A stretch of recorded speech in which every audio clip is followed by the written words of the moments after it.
Ֆիզիկական եւ հոգեկան առողջության հիմքում բժշկական գրագիտությունն է։ Ես առողջ եմ, երբ տեղեկացված եմ։ Ողջույն հարգելի ունկնդիրներ, Հանրային ռադիոյի ուղիղ եթերում ենք, ես առողջ եմ հաղորդման շրջանակում, առաջիկա 30 րոպեներին ձեզ համար կաշխատի Լուսի Քոչարյանը, նշեմ այն բոլոր տարբերակները, որով կարող եք մեզ հետևել, դրանք են armradio.am կայքի on-line ռեժիմը, live stream-ի տարբերակը, կարող եք եւ լսել մեզ եւ դիտել, տեսագրություն, ձայնագրությունները տեղադրվում են այս նույն կայքում, ես առողջ եմ բաժնում, դրանք մշտապես մնում են այս արխիվում եւ եթե դուք բաց եք թողնում որևէ ձեզ հետաքրքրող թեմա, ուղիղ եթերով կարող եք մտնել այստեղ եւ հասանելի է ամեն ինչ իմ հաղորդման շրջանակներում։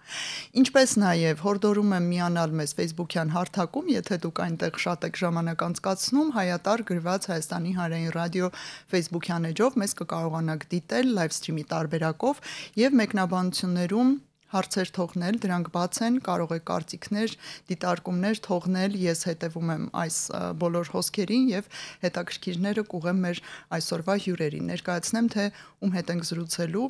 Կանանց ռեսուրսային կենտրոնի մասնագետներ, գործադիր տնօրեն Անուշ Պողոսյան, ով նաև մասնագիտությամբ հոգեբան է, ձեր այս մասնագիտացումը մեզ կօգնի իսկապես այս կողմից էլ անդրադառնալ այն խնդրին, որ քիչ անց ներկայացնելու եմ, եւ ադվոկատիայի բաժնի ղեկավար Աննա Հովհաննիսյան, դուք էլ կօգնեք մեզ ավելի այսպես հենց ադվոկատիայի շրջանակներում թեմային հավասարակշռված անդրադառնալուն Իսկ թեման կարծում եմ բավականին խնդրահարույց է, այս երանգով քիչ է շոշափվում, խոսքը աբորտի որպես բուժօգնության տեսակի մասին է, ես գիտեմ, որ հանրությունում կան շատ տարբեր եւ ճնշող մեծամասնությունը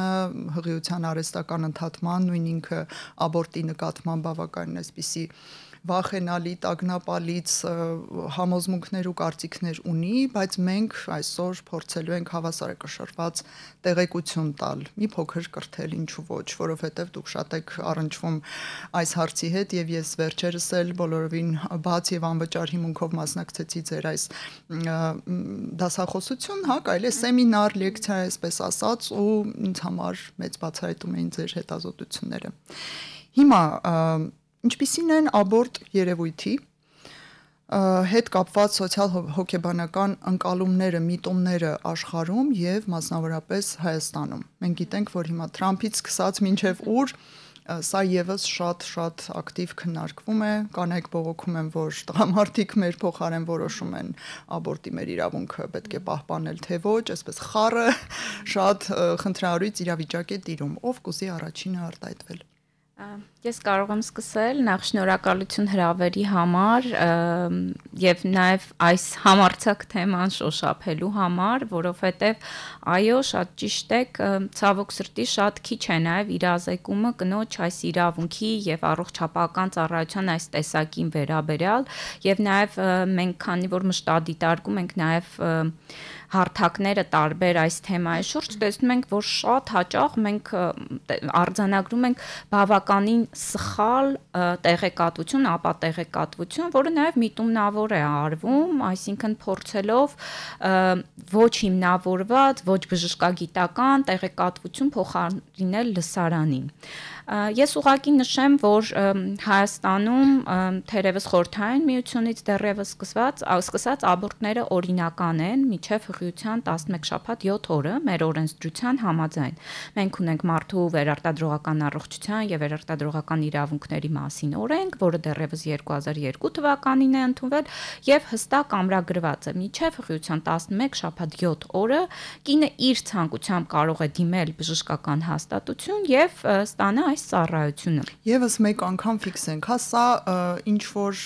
օթից վերցված բան չէ, սա չգրված օրենք չէ եւ այն սա իսկապես ամրագրված է մեր իրավունքներում։ Օրենսդրությունով ամրագրված է, այո։ Մենք ունեցանք անցած տարի մի կարևոր փոփոխություն, որ մինչև 8 շաբաթական հղիության դեպքում կանայք կարող են դիմել նաև բժշկական ԲԿ-ներից բացի կարող են դիմել նաև իրենց տեղամասային կանանց կոնսուլտացիաները եւ դեղորայքային եղանակով ընդհատել հղիությունը արդեն արտահիվանդանոցային պայմաններում։ Այսինքն, եթե նախկինում կինը դեղորայքայինի դեպքում պետք է գնար հիվանդանոցում ժամեր անցկացներ, հիմա ավելի պարզեցված է ընթացակարգը հաշվի առնելով նաև դեղորայքային աբորտի անվտանգությունը։ Եվ այս երկու կարևոր ոնց որ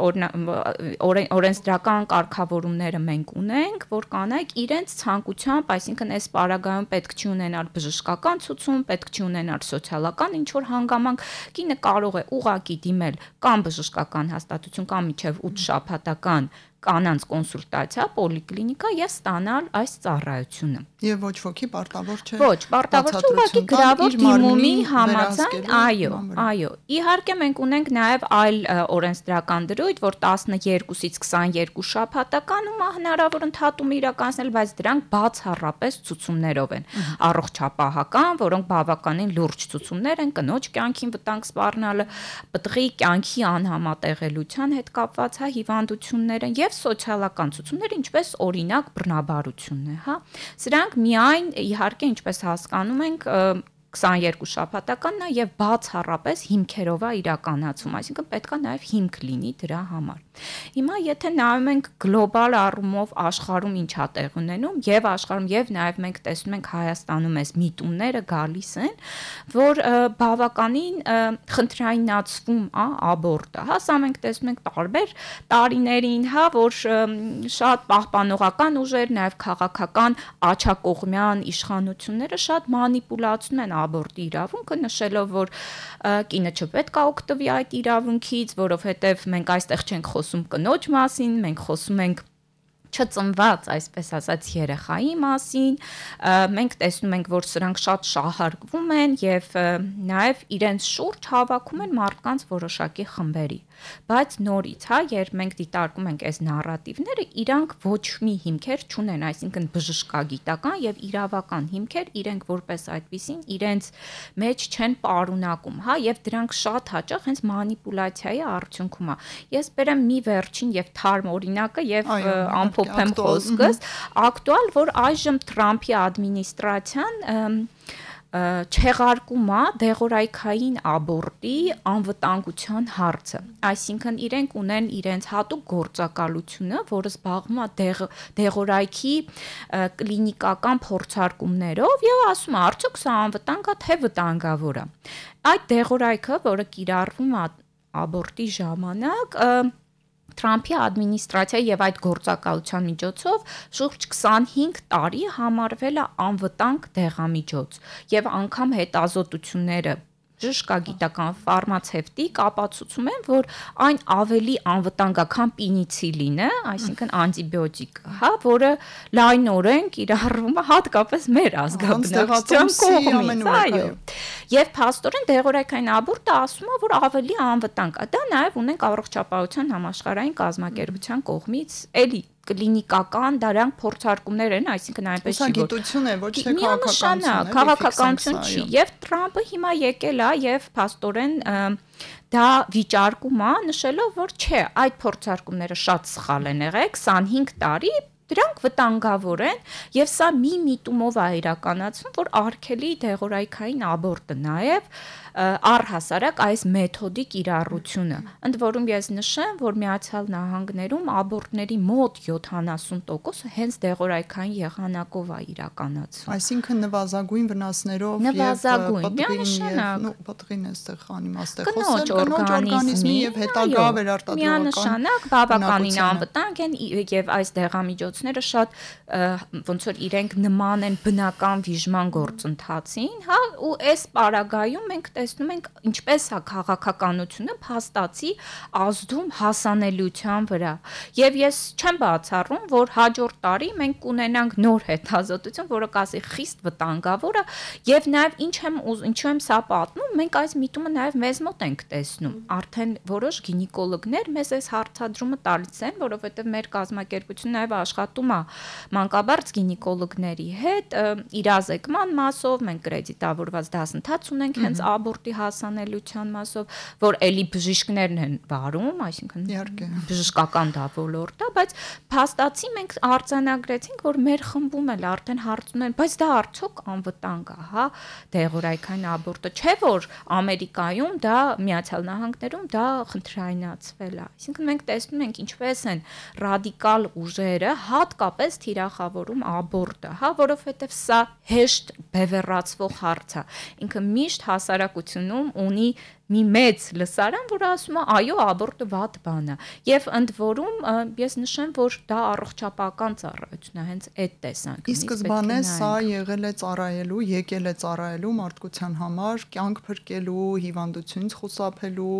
անդառնալի ինչ որ վնասներ հասցնելու, այս ամեն ինչից խուսափելու համար։ Ինչ եք կարծում, եկեք ձեզ էլ արդեն անդրադառնանք, նաև կուզեի որպես հոգեբանել այդ երանգը մտցնենք մեր խոսքի մեջ։ Ինչու են մարդիկ այսքան զգայուն։ Արդյոք մարդկանց եւ նույն Թրամփին, պայմանական Թրամփին, այստեղ Թրամփը ընդհանրապես կարևոր չէ, մեզ մոտ էլ կան այդպիսի մարդիկ։ Ինչու են,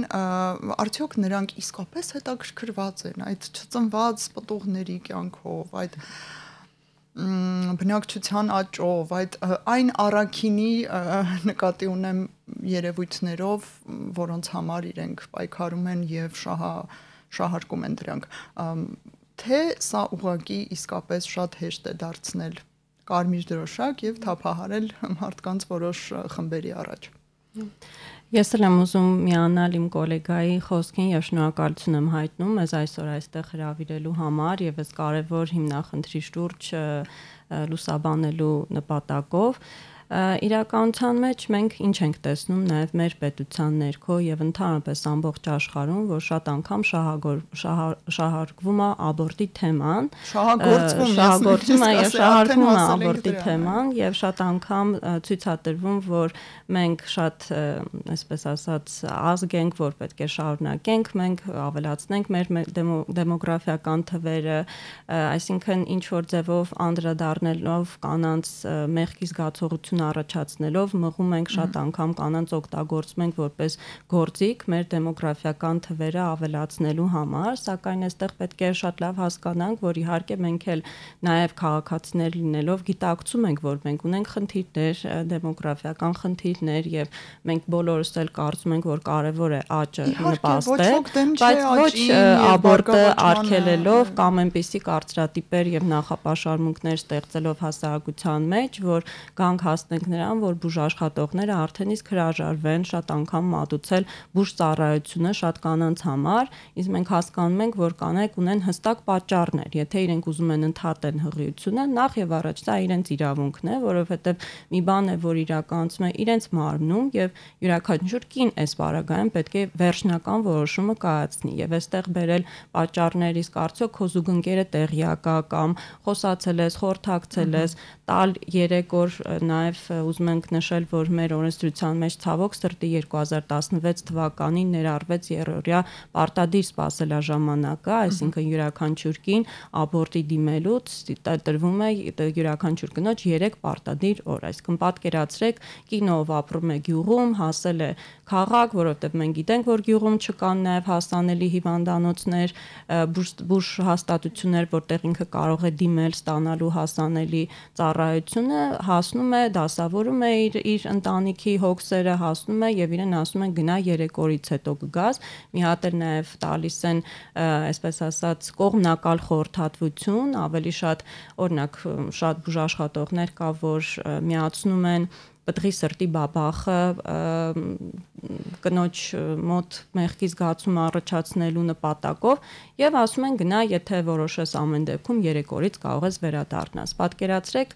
այդ նման իրավիճակում կինը անգամ եթե ունի հնարավորություն նորից հետ վերադառնալու տնտեսապես, հա, հետ վերադառնալ նորից դասավորել, եթե ունի,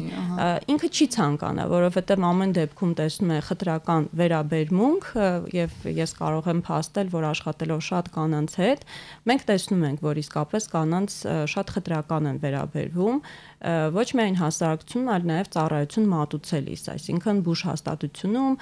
բժիշկների կողմից, մանկաբարձ գինեկոլոգների կողմից շատ անգամ կանայք ենթարկվում են խտրականության նման ծառայություն, այսպես ասած, օգտվելու համար, բայց չէ որ դա իրենց իրավունքն է եւ միանշանակ իրենք պետք է որոշեն։ Եվ մյուս կողմից, երբ խոսում ենք երեխաների մասին, արդեն իսկ երեխաների մասին եւ որպես պետություն մենք ուզում ենք, որպեսզի մեր աճը ապահովի, այստեղ Նաև շատ կարևոր է վերջերս օրինակ այս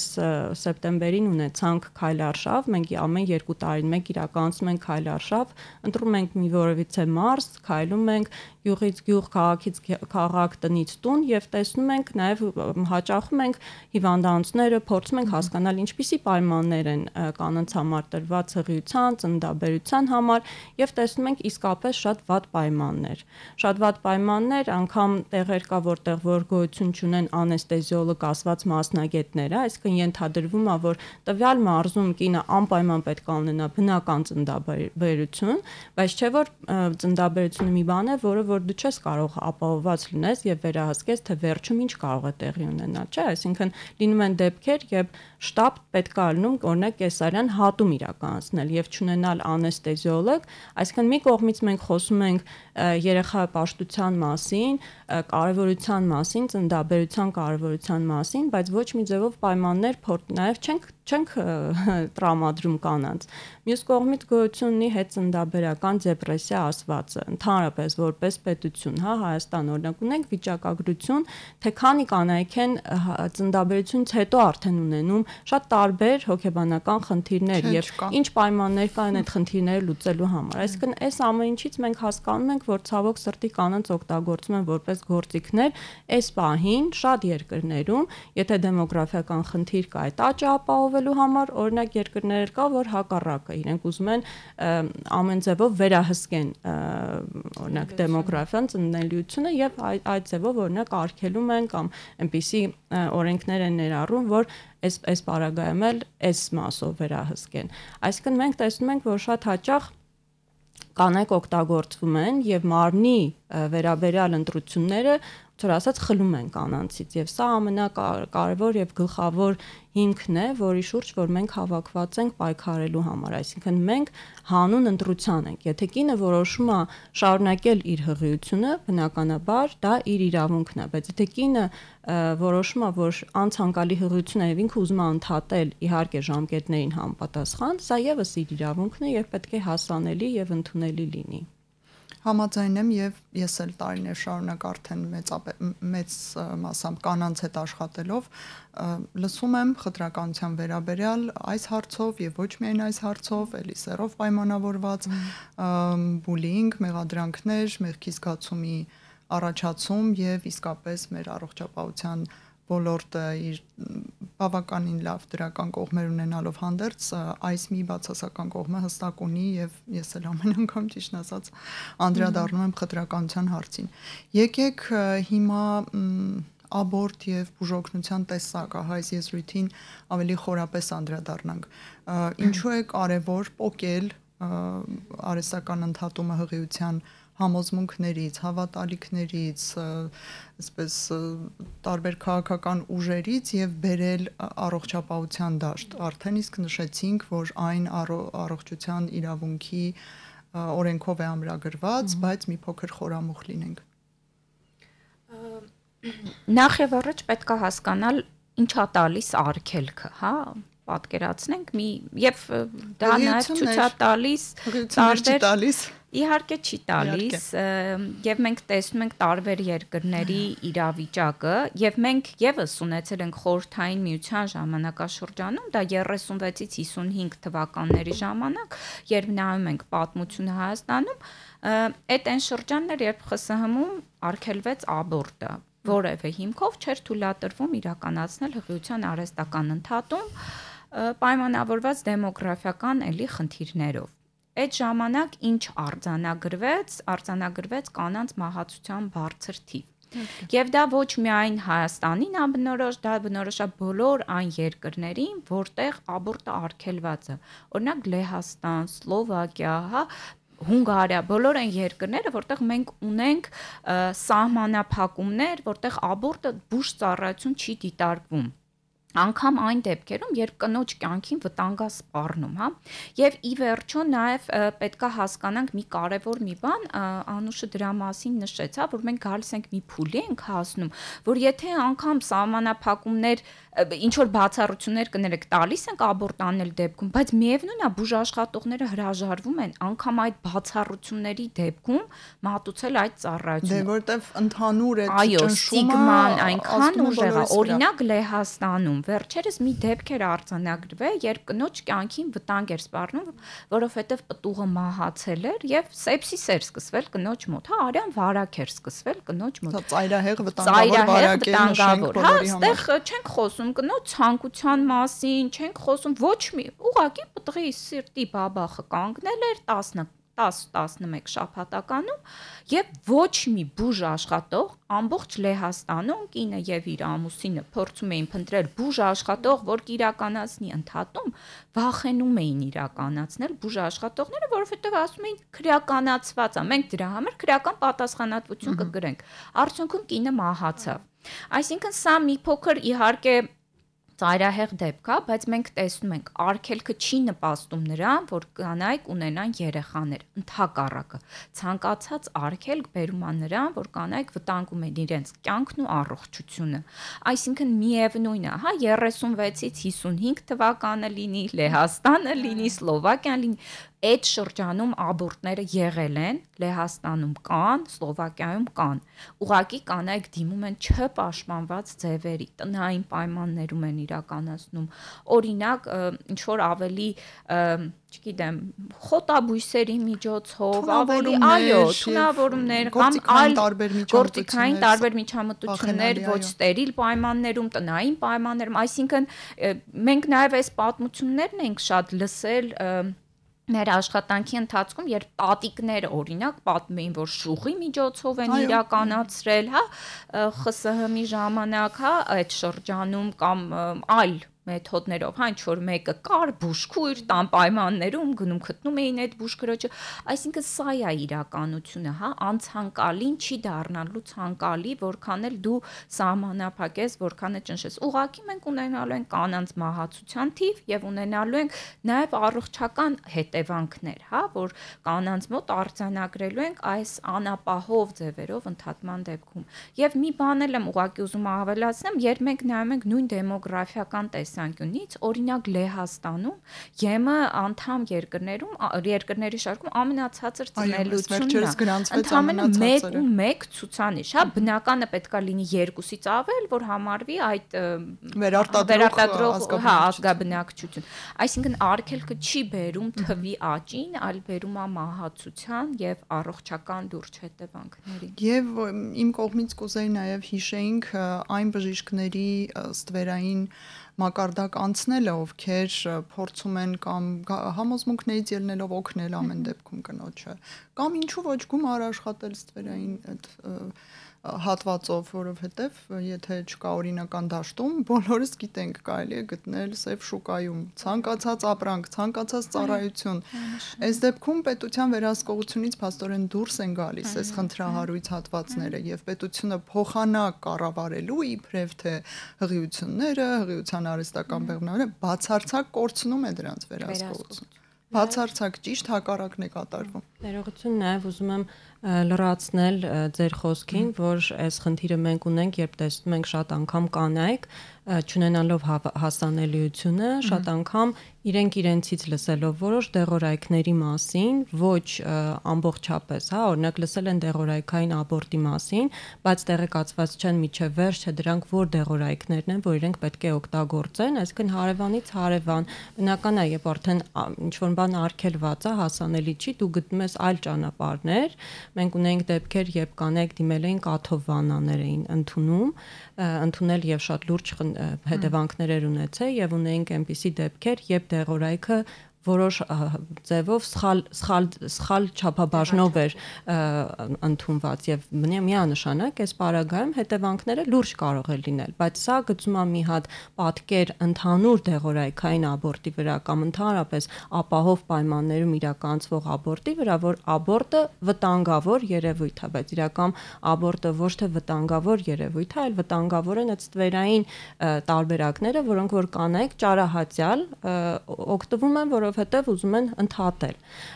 Ու այստեղ կարևոր աշխատանք ունենք եւս մեկ անգամ տեղեկատվությունը ճշգրիտ ձևով տարածելու եւ սահմանելու աբորտը որպես բուժօգնության տեսակ առաջին հերթին, հետո արդեն նոր դիտարկելու այն իրավունք կամ իրավունք կնոջ կողմից իրացվող իր մարմնի տնօրինում եւ այլն, չնայած որ նորից հատուկ նշեմ, սրանք եւս կարեւոր են, ախր ինստիտուցիոնալ բաներ են, որ առանց որոնց հնարավոր չէ, չգիտեմ, օրենքով երկիր, ինչպես ասում են, պատկերացնել, չարժե զրկելով այս ամենը, որպես բուժօգնություն դիտարկելը շատ կարծում եմ կարեւոր է։ Եվ իհարկե հասցնենք վերջին մի քանի րոպեներին ամենատարածված միֆերին էլ անդրադառնալ, որովհետև միֆերը այս բոլոր նշած ասպեկտներով շատ են, որոնք դուք կմտաբերեք եւ կուզեիք առաջին հերթին հերքել։ Ես մի քանիսը նշեմ, երևի Աննան էլ կարող է շարունակել։ Ամենատարածված միֆերից մեկը առաջին հերթին իմ կարծիքով, որ աբորտը առաջացնում է չբերություն։ Սա շատ տարածված կարծրատիպային մտածելակերպ է։ Նամանավանդ նշում են առաջին աբորտը, եթե իրականացնում ես առաջի հղիությունը աբորտ ես իրականացնում, ուրեմն միանշանակ դա բերում է անպտղության։ Նման որևիցե իսկապես գիտական հետազոտություն չկա, որ աբորտը ընդհանրապես բերում է անպտղության, եթե դա իրականացվում է բնականաբար ապահով պայմաններում եւ մասնագիտական ուղղվածությամբ, այսինքն եթե կինը դիմում է վիրաբուժական մեթոդի, բնականաբար տեղի ունենում համապատասխան մասնագետի կողմից, եթե դիմում է դեղորայքային աբորտի, բժիշկը իրեն նշանակում է համապատասխան դեղորայքը ըստ իր հղիության ժամկետների։ Եվ այս պարագայում որևիցե բարդություն, այսինքն անպտղությունը մի կողմ դրած, որևիցե բարդություն, որ կարող է առաջանալ նման պայմաններում, պատկերացրեք 0.001% է կազմում։ Սա ես խոսում եմ ԱՀԿ-ի տվյալներով հետազոտությունների։ Մյուս միֆերից է, որ անպտղությունը շատ վտանգավոր է առողջության համար, նամանավանդ աբորտը, այսինքն նամանավանդ դեղորայքային աբորտը, ինչպես Աննան էլ նշեց, որ շատ տարածված է նամանավանդ հիմա, որ ինքը առաջացնում է շատ խնդիրներ, անգամ խոսքը գնում է, որ ընդհանրապես աբորտը առաջացնում է քաղցկեղ, կրծքագեղձի քաղցկեղ, բայց սրանք իսկապես իրականությանը չեն համապատասխանում։ Եթե համատության մեջ դնենք աբորտը եւ ծննդաբերությունը, ըստ գիտական հետազոտությունների ծննդաբերությունը 14 անգամ ավելի վտանգավոր է կնոջ օրգանիզմի համար, կնոջ առողջության եւ կնոջ կյանքի տեսանկյունից, քան աբորտը, բայց որևիցե մեկը չի խոսում դրա մասին, այսինքն քեզ չեն ասում, իսկ դու գիտես, եթե դու ուզում ես հղիանաս, ինքը SSS հետևանքները կարող է քո կյանքում լինել։ Ինչպես կարելի է այդպիսի բաներ։ Բայց իրականության մեջ աբորտը ինքը նորից եմ կրկնում, անվտանգ մեթոդ է, եթե իրականացվում է անվտանգ պայմաններում։ Ես հիմա մեր ունկնդրողների մտքերն եմ բարձրաձայնելու։ Դուք աբորտ եք քարոզում այս երկրում։ Չէ, մենք աբորտ չենք քարոզում, մենք, ինչպես ես նշեցի մեր խոսքում, մենք կնոջ ընտրության կողքին ենք, այսինքն այստեղ կարևոր է, թե կինը ինչ ընտրություն է ինքը ուզում իր համար կայացնի։ Նորից, եթե ինքը որոշում է ընդհատել, բնականաբար մենք իր կողքին ենք եւ աջակցում ենք, բայց եթե կինը նորից ընտրում է ունենալ երեխային, բնականաբար ոչ մի հարազատ, ոչ մի հայր, սեռով պայմանավորված կամ այլ բանով պայմանավորված իրավունք չունի նաեւ ստիպելու կնոջը գնալ եւ աբորտ անել։ Սա էլ իհարկե մեդալի մյուս կողմն է, կարելի է առանձին եթեր անել իդեպ այս ստիպողական ընդհատումների եւ գործողությունների մասին։ Եվ մի հարց էլ, արդյոք դուք չեք կարծում, որ հղիության ծննդաբերության վտանգների մասին իրազեկելով կնոջը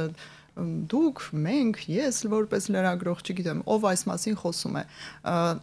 նվազեցնում եք ծնելիությունը։ Հապա։